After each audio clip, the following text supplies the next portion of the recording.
What's up, everybody? This is JG Styles. Hope everybody's having a wonderful month, a wonderful week. Coming at you with another one of my dioramas.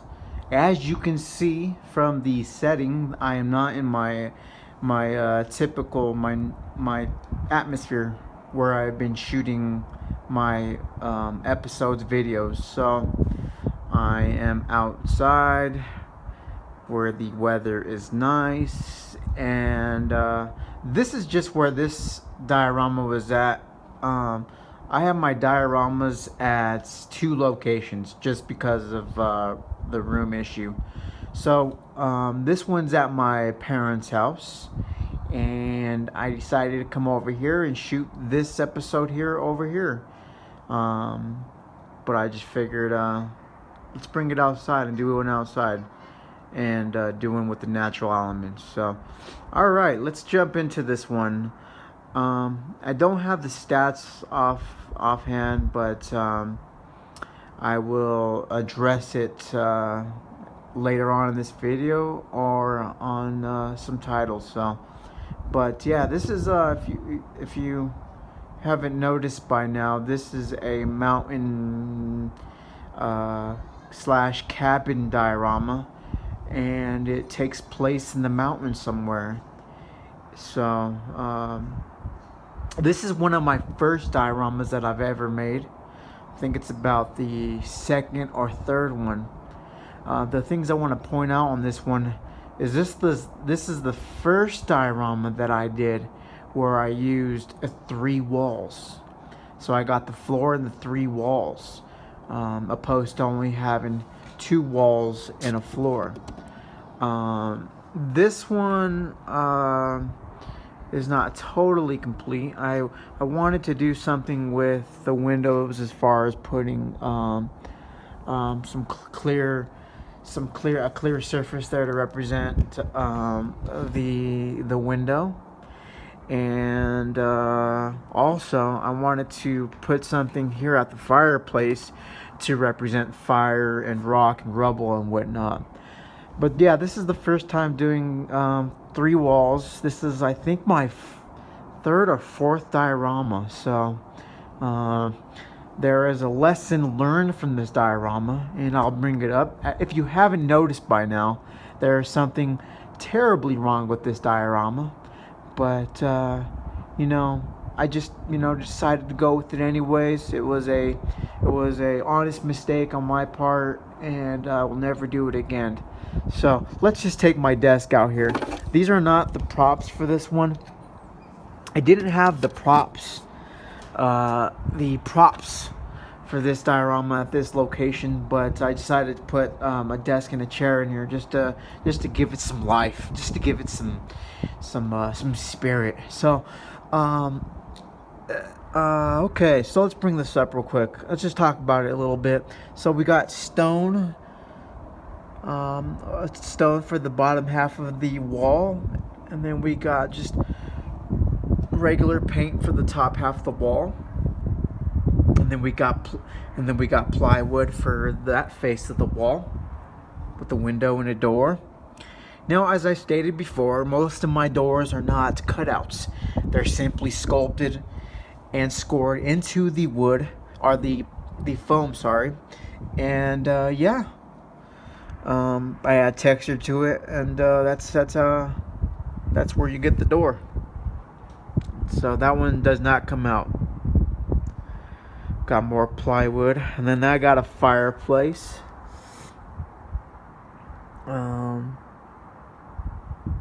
With some more stone. So that stone right there is supposed to be the same stone that is down there on this wall right there.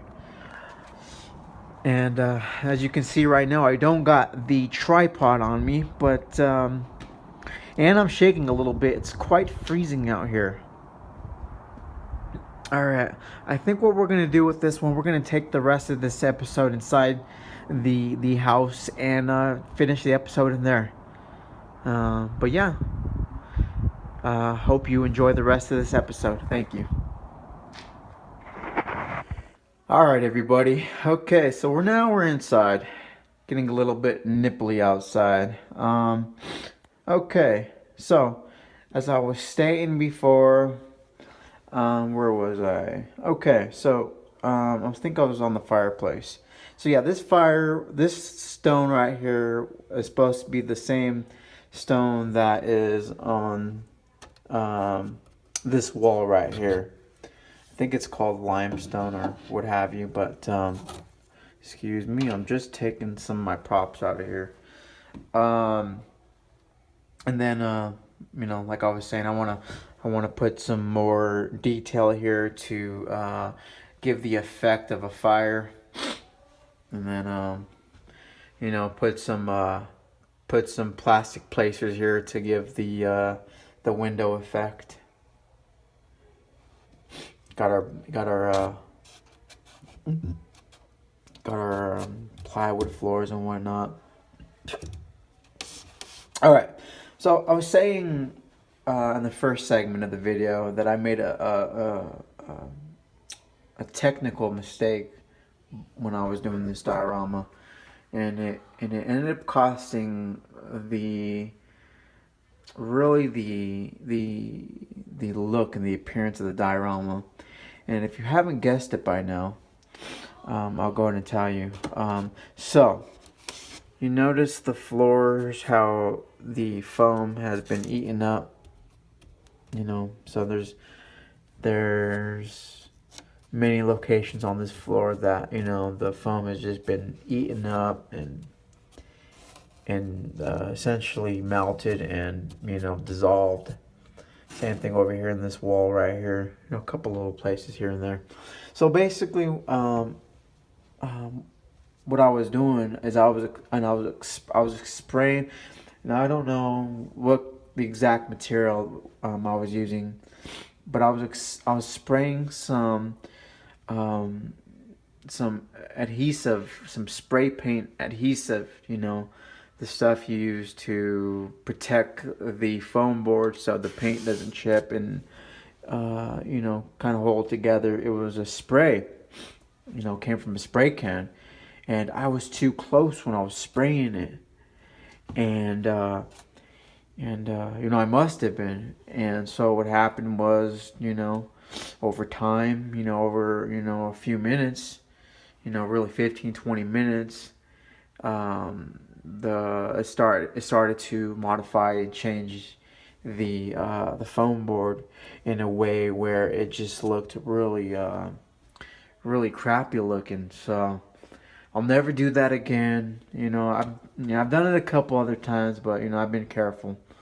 And so but yeah, be sure, if you're doing this for the first time, do not, if you're using spray paint, you know, even regular spray paint, colored spray paint, if you want to give some color to this stuff, do not spray that close to the foam board. It will eat your foam up. So, but yeah, I made that mistake and I won't do it again. You know, if I do, it's gonna be an honest mistake. So, what else can I say about this one? Really didn't have any influence when I was doing this cabin. I did want to do, you know, when I was thinking about it, I wanted to do like a cabin that was in the woods, you know, that came from a horror flick. So maybe The Walking, no, what's that movie called? Left 4 Dead, probably. That's the movie. And I probably got some influence, but that from that, but not much. So, but yeah, this is you know, one thing I've not mentioned in my other episodes, my other videos that I've noticed, you know, when looking at these videos, these dioramas, you know, more closely, is the super glue is all over the place, and so gotta get more cleaner with my super glue, obviously, and I will. It's just gonna be, you know, a learning process. And I just noticed over here in this corner right here, we got some super glue. So, but like I said, this is my third or fourth diorama. And excuse the dogs, everybody. We got 4 Labradors, very cute, playful, smart dogs. But yeah, So that's one thing I've noticed. You know, we gotta tighten that up, obviously. So, but yeah, it's pretty good. I like this one. I like this one as well. So, as you can tell, this foam board right here and this foam board right here in the back is more thicker than this one. Sometimes I'll use different variety of sizes with my foam board. I'll kind of play with the sizes, and this one just worked out really well. I decided to go with an 1.5 inch right here for the fireplace. So, and this one's just a 1/2 inch, and back there is just an inch. So, but yeah, it's looking good. You know, I like this one. I enjoyed it a lot. You know, still some tightening up to do, but I hope you enjoyed the still photos. Thank you for watching. Bye.